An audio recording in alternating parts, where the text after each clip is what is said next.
les 4 ans, le port des Sables-d'Olonne connaît une effervescence inhabituelle. Le départ du Vendée Globe reste un grand événement populaire. 20 skippers sont au départ cette année de la course autour du monde, en solitaire, sans escale et sans assistance, une des plus grandes aventures d'aujourd'hui. Pourtant, dans le bassin de Port-Olona, on peut remarquer un 21e bateau de course. C'est celui de l'équipe du film En solitaire, actuellement en tournage. François Cluzet interprète le héros principal. Une aventure maritime et cinématographique, entre deux prises, en mer et à terre, le comédien a bien voulu me confier ses impressions sur cette expérience. Ah ouais, on sent le sportif déjà. T'en sors pas mal? Bon. C'est ta cour de récré, quoi. C'est ma cour de récré. Moi, je suis de la génération où Tabarly était notre héros, quoi. Et tout à l'heure, un de mes amis me rappelait que Tabarly avait dit il y a les morts, il y a les vivants, et il y a ceux qui vont sur la mer. Ouais. Tu te rends compte? Moi, ça m'a fait un effet incroyable. Je me suis dit, merde, alors on appartient à cette troisième catégorie. Et tu t'y fais maintenant? Écoute, aujourd'hui, j'ai barré, je me suis rendu compte à quel point la place du barreur est prenante, excitante, parce qu'effectivement, dans la barre, il y a quelque chose. Il y a quelque chose où tu sens l'appui du bateau, tu sens les vagues, tu sens le vent, tout te revient dans la barre. Donc aujourd'hui, pendant une demi-heure, j'étais à la barre, ils étaient tous à l'intérieur et j'ai vraiment pris beaucoup de plaisir. Nous, on se connaît tous depuis 8 ans, on est très proches les uns des autres. Et il y a une espèce d'équipe très serrée là-dedans qui fait qu'avec les 2 cadreurs qu'on a, les mecs prennent absolument tous les risques. On s'est retrouvés ici, il y en avait un qui était allongé là, l'autre un peu de l'autre côté, avec des vagues qui nous supergèrent. J'ai couvert de flotte. Et le mariage avec l'équipe voile? Écoute, c'est plutôt formidable parce qu'à vrai dire, c'est eux les professionnels. Nous, on est des rigolos. On ne sait pas comment ça marche. Alors qu'eux sont là pour faire avancer le bateau et surtout nous orienter, prendre les vents.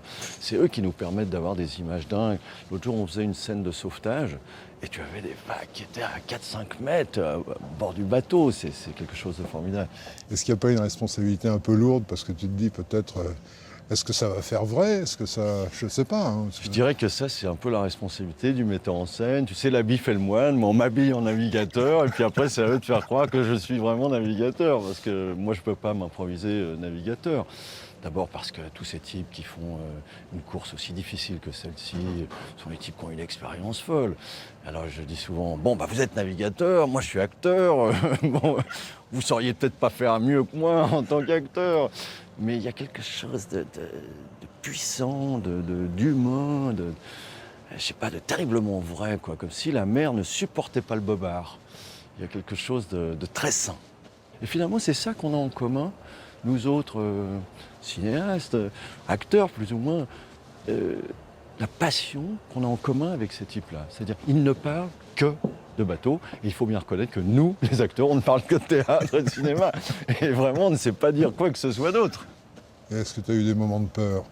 J'ai pas eu peur parce que, encore une fois, si j'avais été seul ou si même on avait été 2, peut-être que j'aurais eu trop de responsabilités.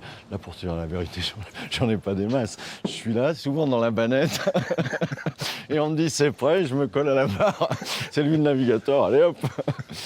Mais je prends plaisir d'abord à être un peu extasié de l'environnement. Jamais vu autant de ciel, jamais vu autant d'eau, bien sûr. Et puis quelque chose qui tient à notre nature secrète, finalement en prenant autant de risques que ceux qui prennent, et nous en les imitant, on se rend compte qu'il y a quelque chose de la valeur de l'existence qui vient se révéler, quelque chose de très puissant. Et puis quand tu discutes avec eux, c'est tous des types hors du commun.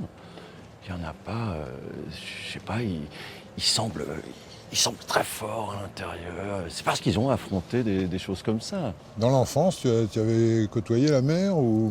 Non, mes parents vendaient des journaux. J'ai lu ça dans les journaux. On vendait des magazines à l'époque. Il y en avait moins qu'aujourd'hui. Mais non, je te le disais tout à l'heure, pas pour te faire plaisir, mais je me sentais un peu navigateur dans mon canapé en regardant Thalassa. Et aussi aventurier. Alors, j'étais très content. Tu vis là-dessus, mais tu lui as donné un nom à ce bateau?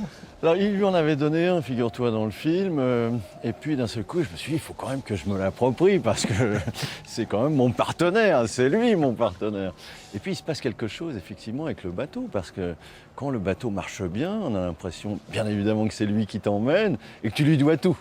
Et en même temps, c'est un échange. On a le sentiment qu'il faut aussi pouvoir bien le diriger. Et puis, il y a quelque chose de presque irrationnel, je dirais pas spirituel, mais un attachement pour le bateau parce que c'est lui qui nous met hors de l'eau, si j'ose dire, et qui va nous permettre de faire le voyage. Mais tu es en train d'y prendre goût, à mon avis. Oui, j'y prends goût. Je disais à ma femme, je lui disais, bon, je vais trouver un petit voilier et je vais essayer tout seul de voir ce que ça donne. Parce que c'est quand même, c'est quelque chose, c'est quelque chose. Partir autour du monde à la voile en solitaire est une aventure que peu d'hommes et de femmes ont connue. Vivre cette expérience marque souvent durablement le destin des marins qui l'ont tenté. Quand on revient du Vendée Globe, la vie n'est plus tout à fait la même.